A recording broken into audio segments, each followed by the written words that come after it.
Hi guys, it's Emily, and today I'm here to bring you part 1 of my June wrap-up. I have 4 books to talk to you about today. The first book that I want to mention is a book that I actually read in May.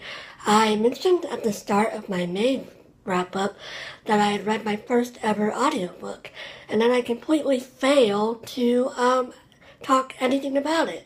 So the first book I want to mention is Match Me If You Can by Susan Elizabeth Phillips, and this is the 6th book in the Chicago Stars series, but I don't necessarily think that you need to have read any of the others before you read this, because you can generally figure out, like, the backstory. There's, like, little snippets if you need, like, and also a lot of the backstory of the other books isn't relevant because this book introduces 2 new characters.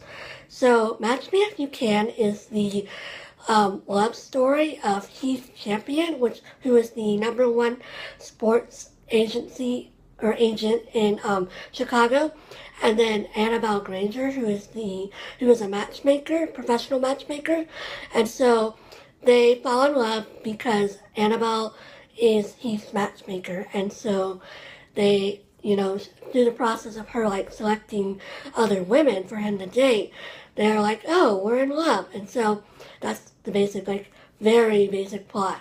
But, this is a book that I've read several times, and that's the reason I picked it, because I figured for my very first audiobook, I wanted a book I didn't have to concentrate that much on, and so I enjoyed the audiobook, but at that time, I didn't really have anything in my life where I, like, needed to read audiobooks. Like, I didn't have a long commute, and, I'm not a jogger, and I don't go to the gym regularly.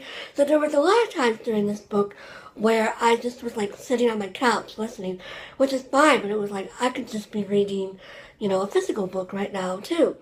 But, even though I'd read this book before, and I considered it one of my favorites, I found that it does not hold up. I last read this book probably in high school, which was like 6 years ago, 7 years ago now, and I did not, like, I loved it then, but I didn't love it now. There's a lot of stereotyping of female roles and male roles. There was even a part where Heath is talking about how men don't cry, and, and especially since it's set in this, like, macho football culture, because Heath is a sports agent, and it's just like, I don't know. And there's a transgendered person in the novel, a transgendered female, and she is called Damaged at one point, and it just made me uncomfortable because now we're very sensitive to things like that, whereas this book was written in, like, the late 90s, early 2000s,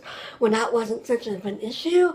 So yeah, I can't say that I recommend this book. Also, I think my tastes have changed because I'm not really into romance novels anymore like I was in high school. So yeah, this book was, like, a fun throwback, but I don't necessarily think I would ever read it again. So after I finished that in May, the first book I finished in June was a book called Christ Beside Me, Christ Behind Me, which is a collection of prayers, and it's also, like, part memoir as well. And this book was written by a coworker of mine, and so her name's Beth Richardson, and so I don't actually think I can, like, give it an honest review, because of course I love Beth, and I'm like, oh my gosh, of course it's a great book. So it's a, like, part memoir of her grandfather, and then there's prayers, and so the prayers are, like, daily prayers, you can say, or they're also, like, prayers for Christmas, or prayers for a new baby, or prayers for, like, seasons, and so it just depends very much on what season you're going through. And so this book would be great if you're looking for, like, a prayer for a specific event or a specific time of day, because there's, like, morning prayers, afternoon prayers, evening prayers. So yeah, I really enjoyed this book, and I'm trying to find the title page on my Kindle because I received this book for free. So I kind of guess I got an advanced copy although not really because I got it like the day it was released for free. But there you go. The the colored version of this cover is really gorgeous, and I would recommend y'all look at it. It's so pretty. This does not do it justice at all. But yeah, I have been reading that over the course of several months as part of my morning devotional. So now I am finished with that and reading something else. Then, after I finished that book, which I finished on the first day of June, I reread Pride and Prejudice by Jane Austen for a group read on Goodreads. And, of course, I enjoyed this book a lot. Elizabeth and Darcy are amazing, and they both go through such great growth that I just really love this book. I read this book in tandem while listening to the Story Walk podcast called In Want of a Wife, which is a, sort of commentary on the book. And I actually learned quite a lot from listening to the podcast. And then after I read this, I rewatched the 1995 BBC version with, of course, Colin Firth as Mr. Darcy. And there was the Story Walk producers had done a commentary of that as well, so I listened to that. So yeah, I really enjoyed my reread. It's been about 2 or 3 years since I last read this, and yeah, it's always great to reread a favorite. I'm not much on rereading, but I will always reread some Jane Austen because I adore her.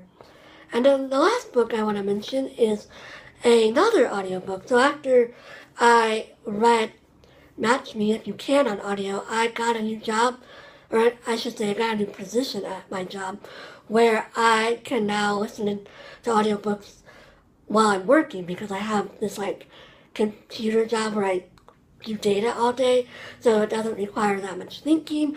So I started listening to The Secret Chord by Geraldine Brooks, and this is a fictional account of the life of King David.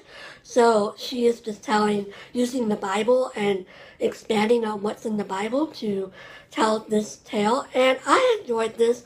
It's told from the perspective of Nathan the prophet. And it's kind of interesting because David's name is David, but then the rest of the people in the book are referred to by their proper Hebrew name. So Nathan is called Matan in the book because that's his proper name, and then there's several other names like Saul, who we would consider Saul, is known as Sheol because that's how his name is said in Hebrew. So that's pretty interesting.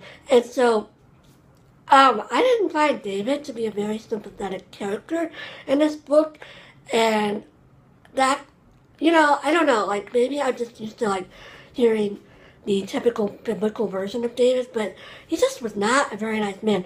Even with the whole Bathsheba thing, before that, he was very, brutal and war-minded, and I don't know, it's very interesting to see the contrast between him as a general and him as, the guy who praises the Lord, So yeah, I enjoyed that, and now, of course, because I'm at this new position at work, I really enjoy my audiobook. And I'm also listening to another audiobook, which I will mention in part 2. And I've been listening to more podcasts. I listened to all of the episodes of the What Should I Read Next podcast. And now I'm working on the Dear Book Nerd podcast from Book Riot. So yeah, I'm getting a lot of good listening time in at work. So those are the 4 books I want to mention. I will be back with the next 3 or 4 books that I read in June. And I will talk to y'all later. Bye.